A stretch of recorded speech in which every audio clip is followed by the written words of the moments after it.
Hello guys, good morning. Bumili ako ng sabi cellphone sa Shopee. Yung 67 naging 103 kasi may kasama shipping din.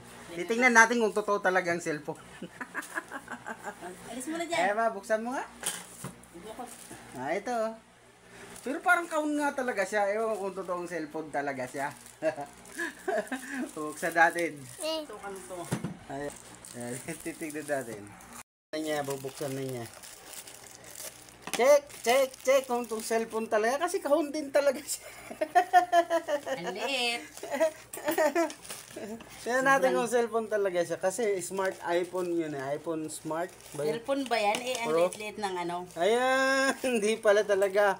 Tignan natin kung mobile gadget, mobile phone. Okay. Hindi siya phone. Sabi ko sa'yo. Na-fake ako doon, pero nakalagay kasi doon, phone talaga. Ayun. Stan. Pwede na rin makakatulong din sa akin to. Ayan.